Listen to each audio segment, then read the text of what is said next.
It doesn't get any more exciting than this, talking about goals, game planning, when we've got a lot of snow on the ground and there's nothing better to do. I guess this is something we can jump in.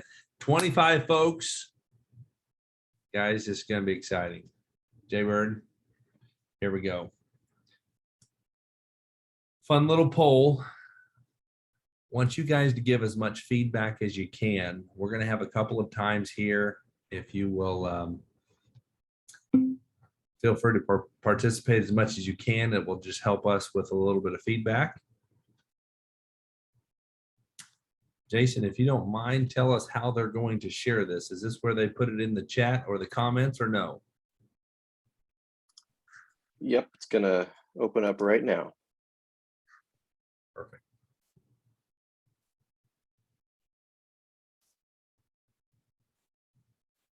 It's kind of fun to see all this happening live. Mm-hmm.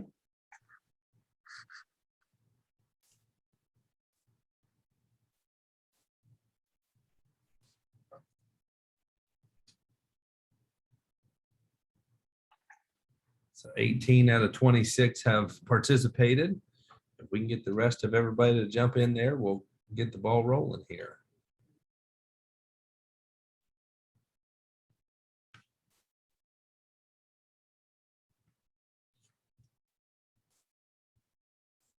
Okay, and we'll just wrap it up here in just a second. In case anybody's having any technical issues.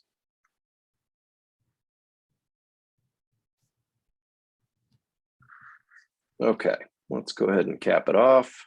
Sure. And you want to see the results? Yep. Here we go. Wonderful, wonderful. I always find it kind of interesting because some things come very natural and very easy to some when it comes to setting goals and all of that. Others, I'm going to pick on my dad, my own dad. It's something that may be a little bit challenging to really get specific about those goals. He's a big picture, broad brush stroke kind of guy. And I'm the nitty gritty. Why did God make us different? They just did. So love to get into the nitty gritty, and I'm hoping to help here as we jump into that. So Jay Bird, let's go to the first screen and we'll get the ball rolling. So something that is extremely helpful, guys, as the nitty gritty fine brush painter. You want to start with, how did I do last year? You got to know the score. You got to know where you are.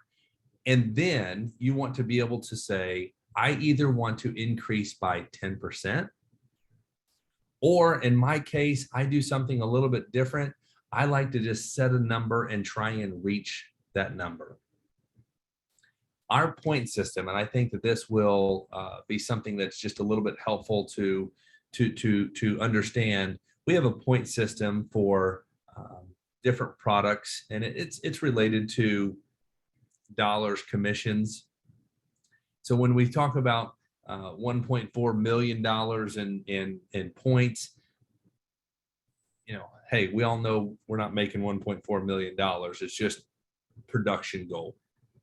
And so for me, 1 million was a big milestone to shoot for. And then after this last year, you can see the total points was at 1.4, and we're going to shoot for 2 million this next year. It is one of those snowball type of things that once you get that snowball built and kick it down the hill, it really starts gaining some momentum and it really works out well. So number one, either choose to do 10%, 15%, whatever your number is, based on what your production was from last year, or just set a lofty target goal and do everything that you can to get there. Let's go ahead and hit that next screen. Norway trip, American Benefit Life. Another alternative to that would be just setting, instead of doing a percentage of growth, just saying, hey, I want to hit this contest and I want to do whatever it takes, whatever percentage of growth this makes, it ends up being, I want to be able to make that trip. And American Benefit Life is putting on one heck of a trip to Norway, and super excited to see how many of you guys, how many of our folks are going to be able to hit that trip. So I may be stealing a little bit of thunder for what we have to talk about here in just a little bit. But man, if that picture right there doesn't do enough for you, take that picture, print it off, put it in your dash, put it wherever, share it with your spouse to where that spouse gets really excited and kicks you out of bed just a little bit earlier to try and get that ball rolling. So let's hit our next slide here.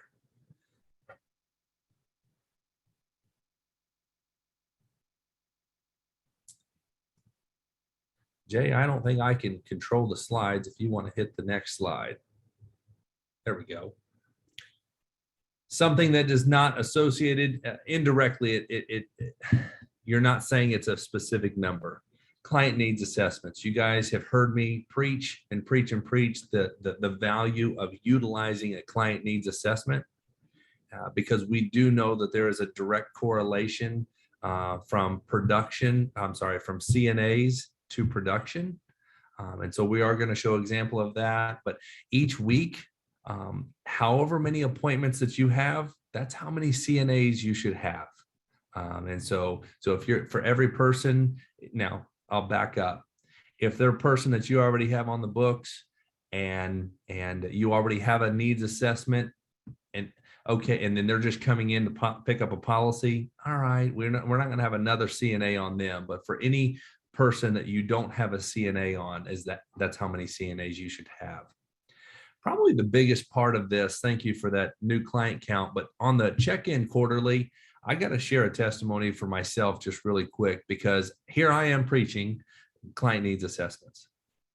But 3 times I went away from the client needs assessment. Why? Because we all have old comfort zones. And when you are used to, you have a little bit of success trying something new, a new needs assessment is uncovering some additional needs and you're able to sell specifically those needs. You have a little bit of success and you're like, it's still not really my comfort zone. My comfort zone is doing it this old way. And then you realize, gosh, I'm still not getting the results that I was when I was using the needs assessment. Why am I saying check in quarterly? Because as anything, I'll just pick on a diet. You always start off pretty strong and your numbers look pretty good. But then as time goes on, you fade a little bit. And to try and keep yourself in check, checking in quarterly, what were my CNAs in my first quarter, second quarter, third quarter, fourth quarter? Leading us to the new client count. Everybody can have their own number, guys, but I'm really looking at 100 clients a year is what I was always advised to shoot for. That's 2 clients a week. 100 sounds intimidating, 2 a week, not intimidating at all. If you can continuously add 100 new clients a year, man, in just no time at all, you have a really, really strong client base, a good residual income stream, and it's a beautiful thing. Yeah, I don't know if I have anything else to say about that. Jay, next slide. I don't know if this is more about goal setting or more about needs assessments because I'm hitting the needs assessments super hard. But on the needs assessment, we're just using it to get the conversation started. We're not just making taking a shot in the dark. We're saying, hey, Mrs. Jones, based on the information that I'll gather from this needs assessment, I will know what I can know what to recommend for you. Being able to see the big picture gives me the confidence to say, this is what I would recommend and why. Creating a game plan, knowing that when you go through that needs assessment, there's going to be multiple needs that you can help them with. You're sitting there a little bit like, oh gosh, where do I begin? I have like 4 things I've circled on this needs assessment that I'm going to be able to talk to them about and hopefully improve their situation. The game plan of looking at that needs assessment and saying, hey, the one that has the greatest sense of urgency is going to be this one that, hey, you're getting ready to turn 65 and we need to get Medicare squared away. At the same time, you're getting ready to retire and you've got this 401k that needs to be rolled over. You and your employer are no longer contributing to it. And it's a perfect time to be rolling over that retirement account. So keep rolling here on an example of the needs assessment is what we just gave. Here's a fun one. What is one thing that you learned from AEP last year that you want to do differently for the next year? If we want to go ahead and share that in, are we sharing that in the chat or no, Jaybird? Yeah, I think we can. If anybody wants to pop that in there, please do. While you guys are putting that in there, I want to speak to just AEP as a whole. You find yourself in the middle of the storm, open enrollment period, and you're saying, holy crap, I'm drowning. This is not working out well. I know I'm going to do things different next year. But what do? We move into survival mode and we start saying, I just can't wait till December 7th. I just got to survive until December 7th. And then after I get past December 7th, thank God that's over. And then we don't really do a whole lot of planning for the next year. It is, and I'm preaching, while you're in the middle of that storm, that you're making some notes and making some game plans while it's all still fresh. You forget what it feels like when you get out of it. But while it's all fresh, you know, man, I don't want to repeat these mistakes, and I want to do this a little bit better for the next season. Interested in reading some of this stuff here. Audrey, being efficient. Your process is being efficient. Having a sense of urgency right from the beginning. Yeah, don't wait until you're halfway into, Valerie, I'm with you. Don't wait until you're halfway through open enrollment. Now we want to kick it up a notch. That's wonderful. Planning and preparation before October. Very helpful, Mike. So yes, we'll go on to the next slide and we'll get into a little bit more stuff pertaining to open enrollment. You know this, pre-planning better. Wonderful, Carol. Goals for open enrollment period.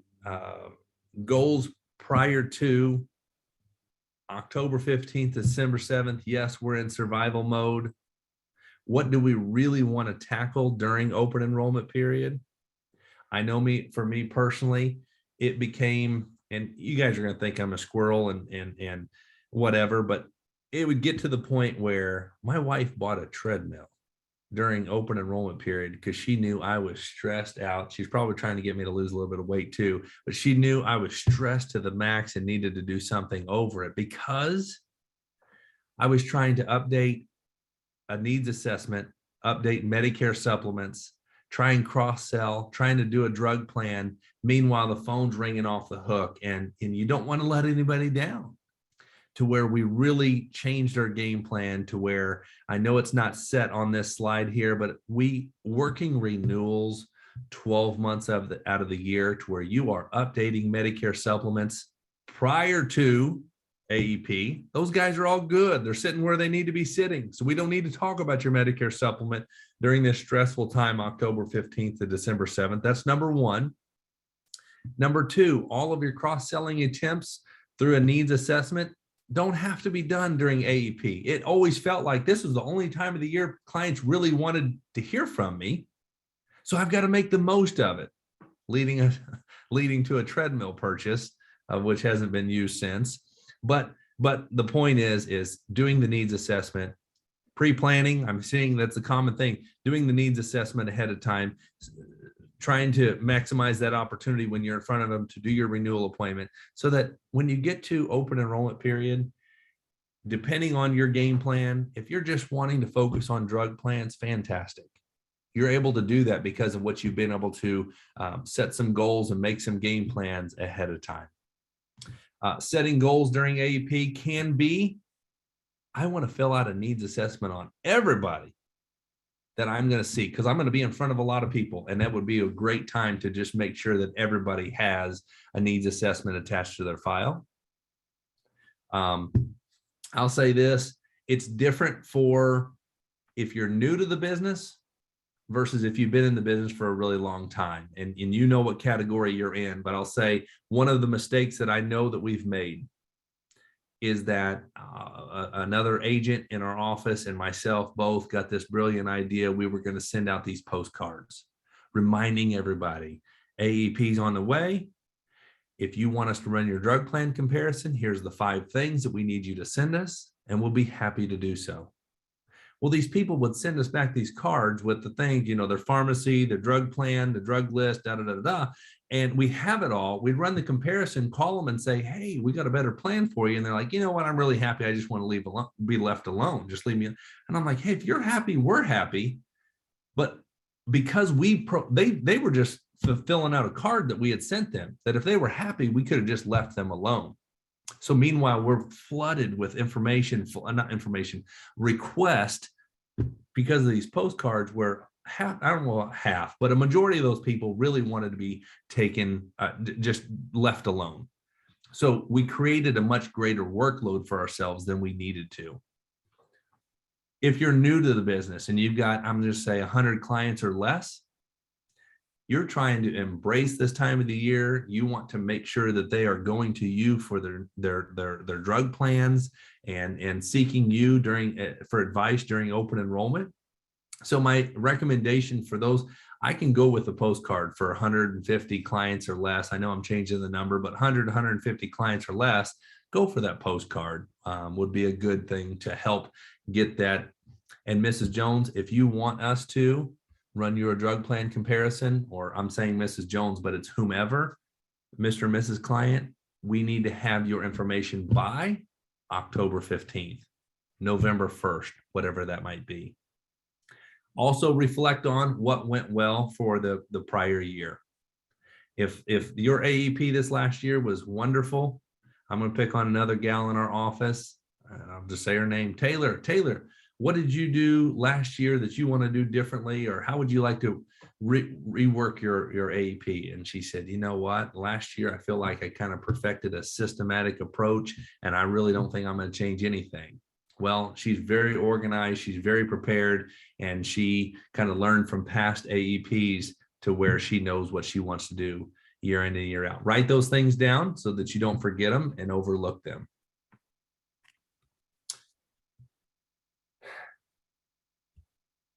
Hang with me. I saw a chat come through, but it's from a prior conversation. How else can you improve? Try something new: educational seminars, Medicare Center, a CRM, e-apps, remote sales tools. When it comes to goals and adopting some of the technology that you can, I want to really narrow in on some each one of these bullet points, but the educational seminars is something that I started doing, and public speaking, not probably my favorite thing, but because we're talking about things that we talk about every day, I don't feel like that pastor that's trying to come up with this brand new sermon every week and I'm trying to knock it out of the park. It's, hey, it's just education. Hey, when you're getting ready to retire, there's some things that you need to know about Medicare 101, Social Security, and what to do with your retirement savings. Okay, so it's very redundant, and you become very comfortable with material that you've just said 100 times over. Very much so encourage you to do educational seminars. If you've been in the business long enough, you have the experience to say, I know what questions they're going to ask. I've been asked the same questions 50 times over, and now I just need to create an event where it's a seminar setting and provide some education. Through that process, teaching, education is way better than selling, because when you educate, those clients know what they want, know what they need. And so that's one thing that you can do to improve. Medicare Center, I'm going to act like an old guy here for a second, because paper applications and old school way of doing things, faxing in applications, all of that stuff is something, it's a comfort zone. And so we've always done it this way. Well, nothing's wrong with this way, but there are so many things when it comes to Medicare Center and e-apps and being able to utilize those programs that just make it so much cleaner, so much quicker. The efficiency is way up. And I'm picking on some agents in our office. They're still doing paper because they've done it for a really long time. So one of the goals that I would set for everyone is to adopt some of these systems using Medicare Center, using e-apps, getting away from the filing cabinet and paper files. When you have that rate increase, I'm going back to my files to try and figure out who has X company that just took on a pretty good rate increase. Adopt a CRM. It's going to sound like a commercial for Agency Block. It's really not. We use Agency Block. Jason is extremely well informed on the tools that we have available, and Agency Block is what we've selected for our office. And it just, anyway, you are able to put in, Audrey saying kudos on Agency Block. Thank you, Audrey. And so with Agency Block, it just has all of everything that you need in one place. And so if you don't have a CRM, jump on one. If you need a recommendation, Agency Block is good. So I think this is probably the one that is probably the toughest. It's easy to set a goal. Hey, I know what my production was from before. When I say a production goal, I know what my production was from before, and I want to increase 10%. That's easy. But this is where it gets uncomfortable. And this is where you really got to say, hey, I'm going to need to lock arms with somebody to sit down and do my first EAP together with somebody. And after I've done a couple of them with somebody, locking arms, get me on the phone, get somebody that's going to help you go through it. I'm getting carried away with this idea, but a lot of business, because of COVID and all that stuff, you're doing more over the phone than we ever have before. It's not very intimidating to do an EAP for the first time when you're doing it over the phone. You don't feel that pressure or that heat of that client kind of staring at you like, this guy really doesn't know what he's doing here with this EAP. So roll with that. I got Stephen with a raised hand. Jason, do you know how to answer or go to? Yeah, Stephen, I'm gonna unmute you, and you can just ask your question. Here we go. Steve, there you go. Oh, I just signed on. Forgive me. Oh, no problem. No question there. He just signed in. He was saying hi with a big old hand. Let's hit our next slide here.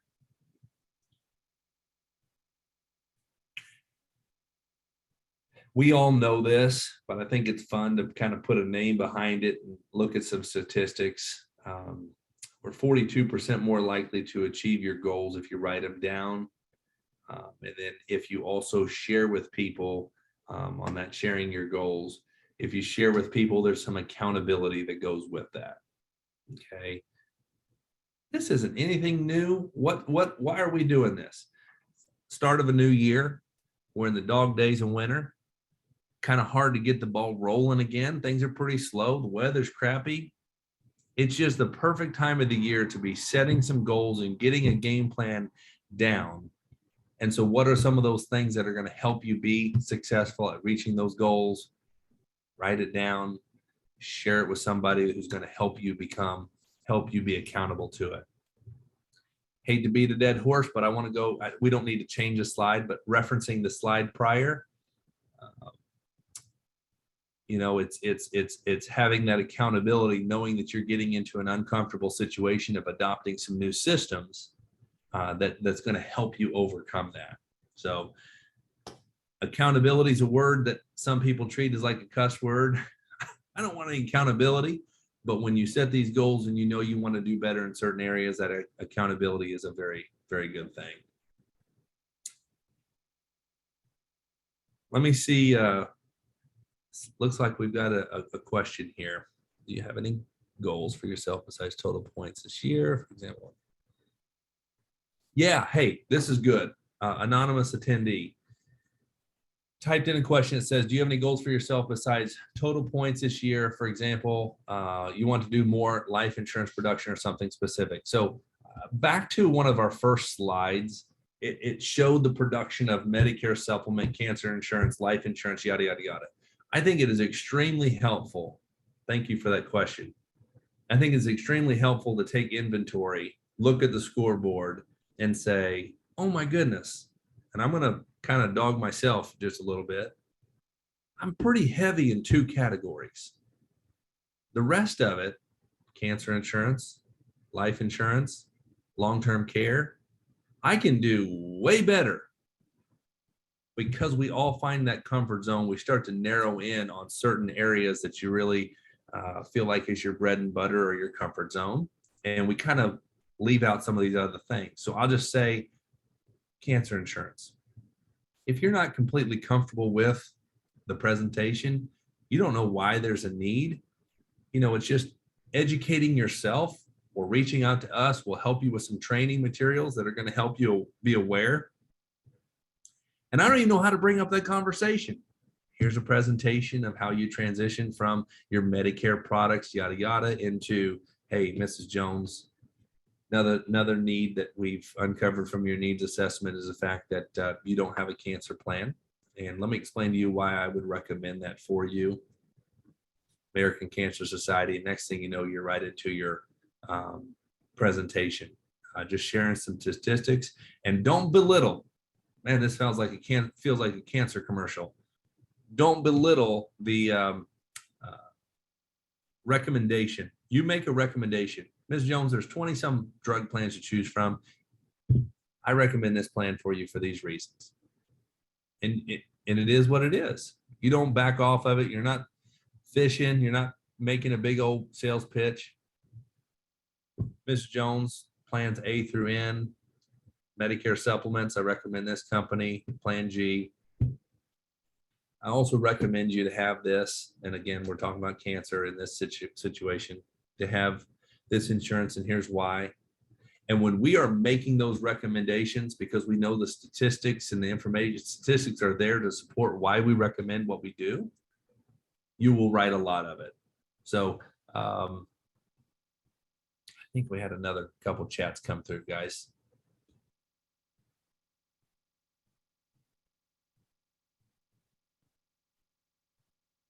All right, Audrey, how are you going to change your process for AEP this year to not get people sending back the postcards that you would rather stay put?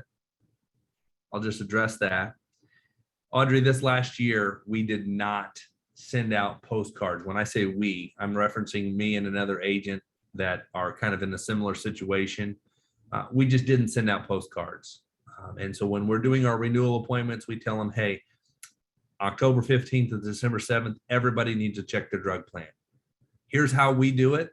Here's how you can do it. Medicare.gov. It's how we run this.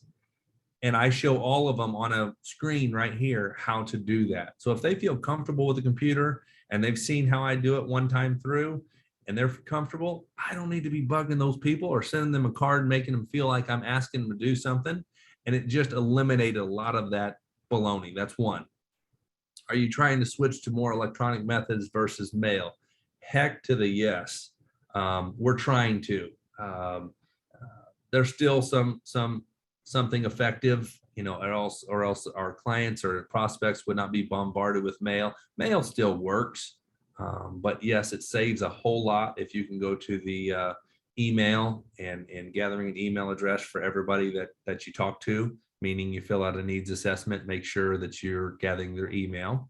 If there's something else there, Audrey, that we want to jump on, fire away, and I'll be glad to expand on it. How do your clients feel about going paperless? It's a good question. I've never asked Audrey. How do they feel about going paperless? I still, and I'm just, my knee-jerk reaction is when you get to the end of a e-app and it says, do you want to receive the policy electronically or do you want it to be mailed? I'm still old school enough that I want to receive that policy. And I want to stay on this note for a second, because I know based on their needs assessment, Mrs. Jones, there's a few things that I would like to recommend. Information overload is a real thing. So I'm not going to tackle everything in one setting. We're going to take care of the need that has the greatest sense of urgency. And when you come back to pick up your policy, your card goes to you, policy comes to me, depending on the company you're talking about. Policy comes to me, card goes to you. We will go over your policy again. We'll get you together and then we'll revisit those other things. So I don't like sending policies unless you know that you're never going to see them in person because they're 3 hours away. But if you can get them to have that policy come to you and then you have an opportunity to get back in front of them. I want to speak on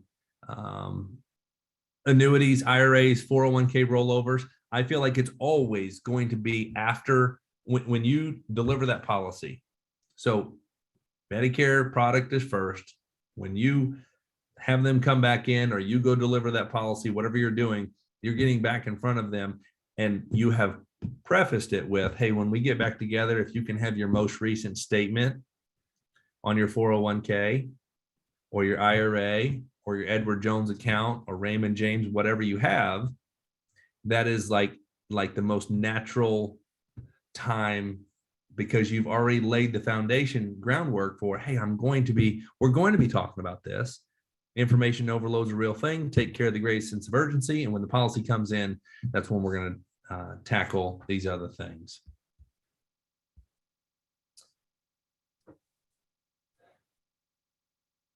I'm trying to read these chats, guys, and I'm a slow reader, so bear with me.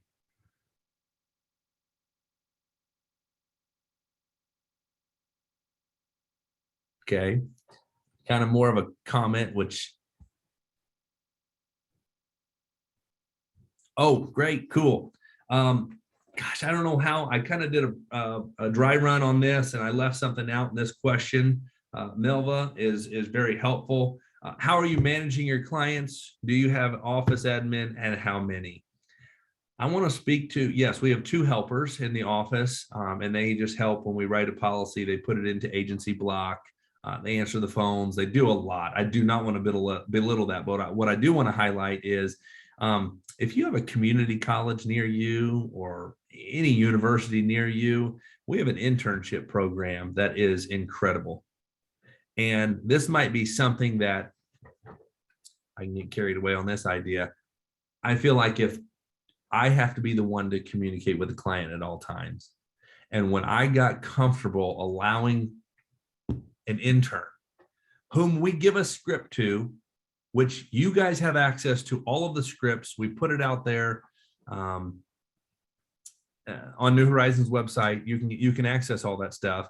But when I'm going to use an example, and I'm going to pick on Skylar. Skylar, if Skylar calls somebody and says, hey, ran your drug plan comparison, there's another plan that's going to save you about $300 on the year. Is that something you'd be interested in? Michael asked me to give you a call. And they either say, you know what, we're happy, we're good, then fantastic. That phone call, or they say, yeah, I'd love to. And Skylar says, we can get you signed up for that plan. Well, guess what? That whole phone call was 1.5 minutes, 2 minutes.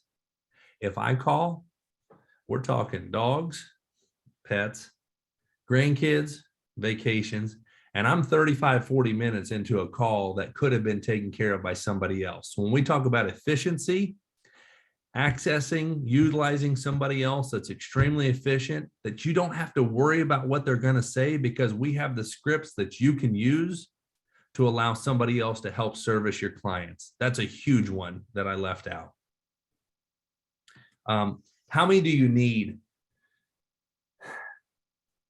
I would say a couple of people would be a plenty. It depends on your client load. A couple of people, anyway. I think that varies so greatly by the amount of people that you're serving. That's kind of difficult to really make a firm number. Audrey, you say you currently have 2 office admin workers and 2 people who focus on PDP. Then you also use Agency Block. Tim Bennett, is 100 clients MedSup only? Yeah, Big Tim, on the 100 clients per year, we're trying, I think you know this. We all know this. Medicare is the lead. Doctors, lawyers, engineers, they can't figure out stinking Medicare Part D. 23 different plans where I live, 23 different plans. All of them have a different formulary. Pharmacies are different from preferred to in-network. Tiers, all of that stuff. Premiums. Do I want this $6 plan or do I want this $50 plan? If I go on new meds, I want to make sure that they're covered. So I think I'm just going to go with the $50 plan is the school of thought. I know you know this, Tim. But if you just get 100 MedSup clients, you're having opportunity at all of the other stuff, especially when we're utilizing that needs assessment, asking 10 questions to better understand their situation. And then absolutely, you're going to be able to help them with more than just the Medicare product. Audrey, you guys are going through some stamps, sending out 6,000 mailers for AEP for drug plan and MAPD changes. Holy Lordy. I bought 900 stamps for Christmas cards to send out to clients this year. That wasn't really a fun purchase to make on 900 stamps. And that's why you wanted to know about the electronic forms. Hey, Mike, we have a couple of questions in the Q&A as well. I'm sorry. Gotcha.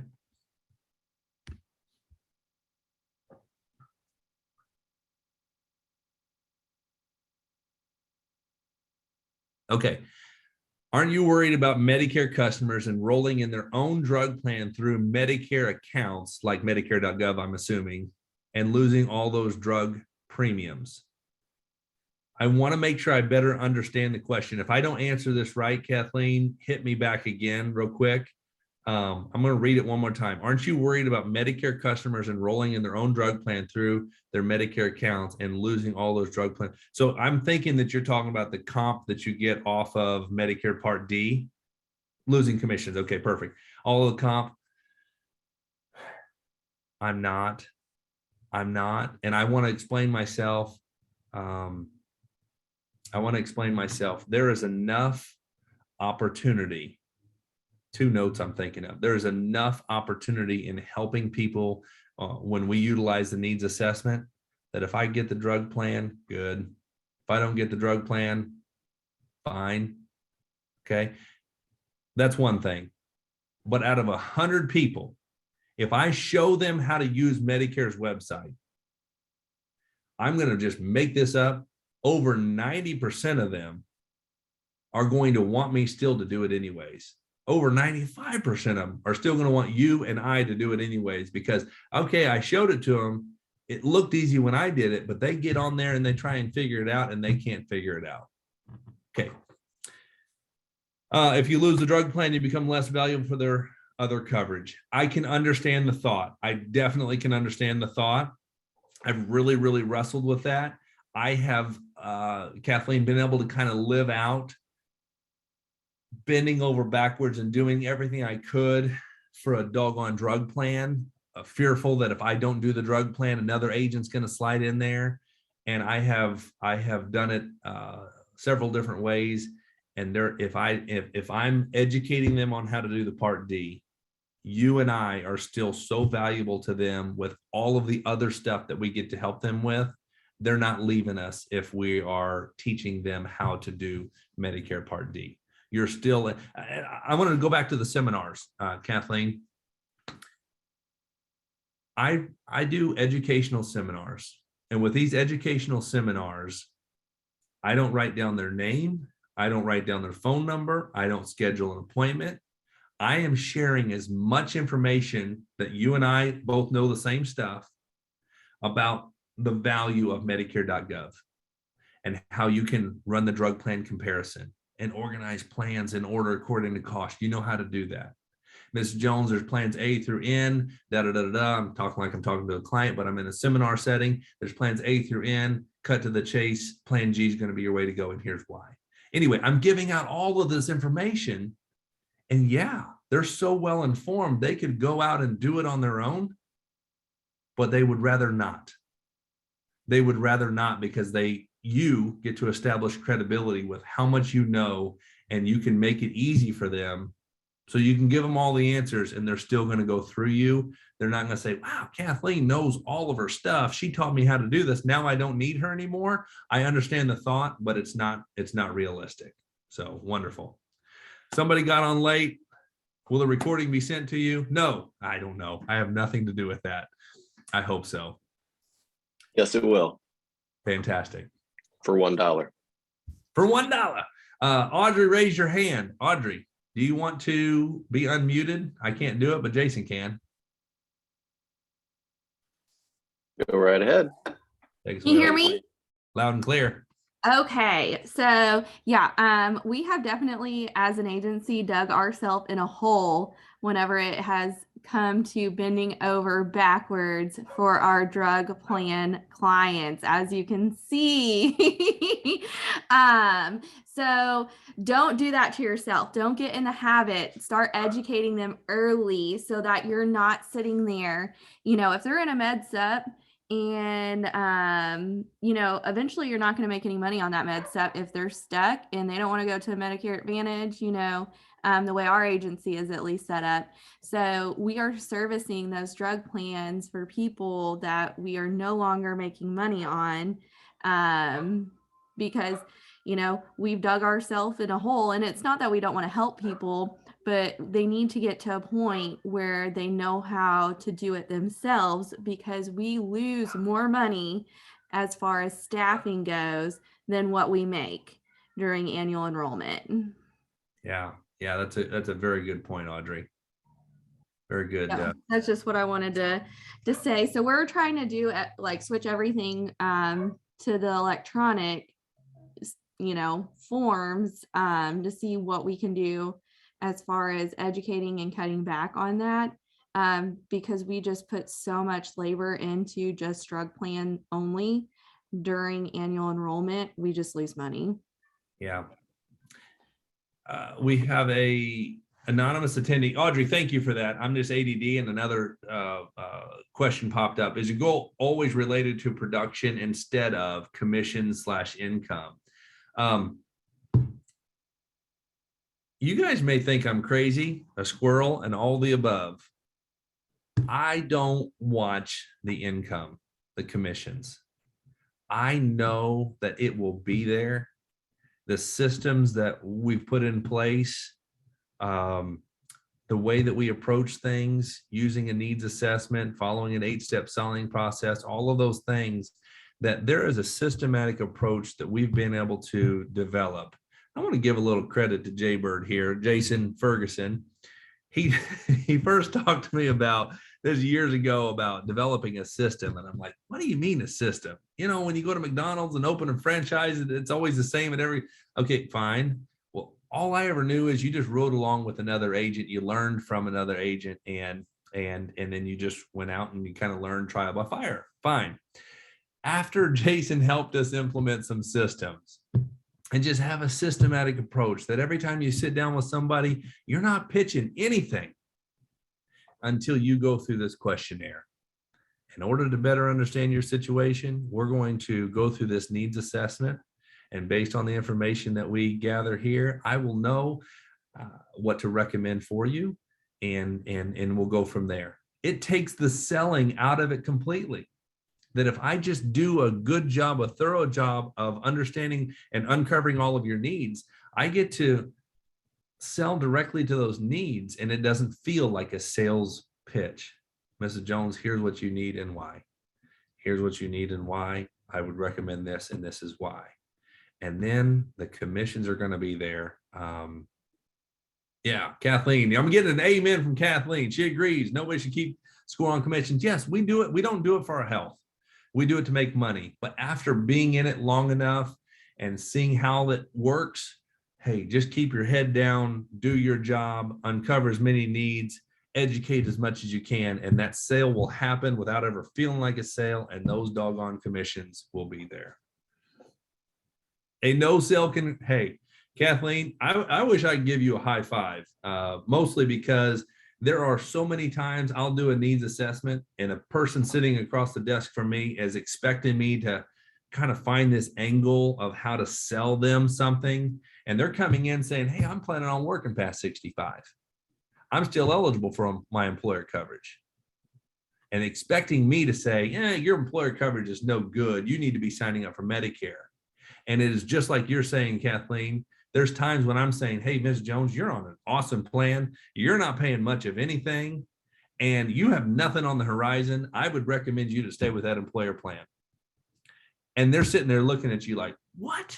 I thought this guy was going to talk me into buying something.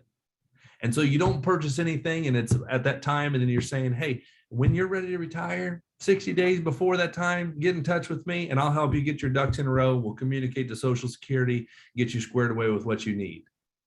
Because of that, they feel comfortable recommending their friends, family, neighbors, whomever to come see you, Kathleen, because you didn't do this slick sales pitch. It was a no sale at the time.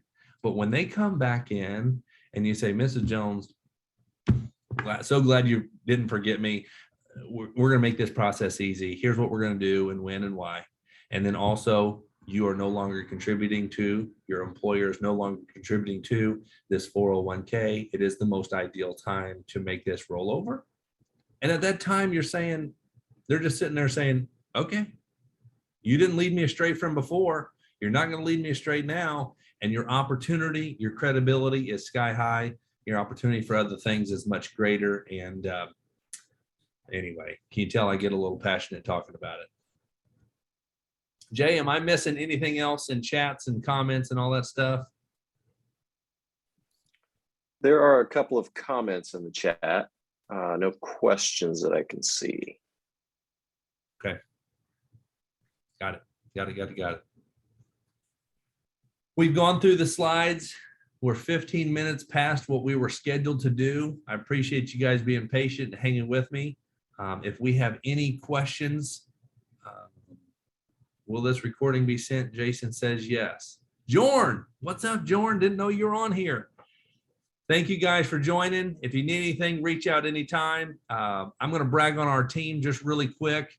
I don't have all the answers. You know I don't have all the answers. My job is being across the table from a lot of people, and I am passionate about helping people in that way. There are things that you're going to need help with that I don't know how. But when it comes to contracting, we got a great team there. When it comes to digital marketing and that whole deal, got a great team there. When you need help, Medicare Advantage, Lasso, MSA, all that stuff, there's a person or there's a team designated for each one of those areas. And why am I telling you that? Because I think it gives you the confidence to enter into something that may be new, knowing that you've got a support system or a team right there behind you, feeling like you got somebody in your back pocket, just a cell phone call away to help you out. So, hey, have a great one. Thanks for attending. But we're going to go play in the snow.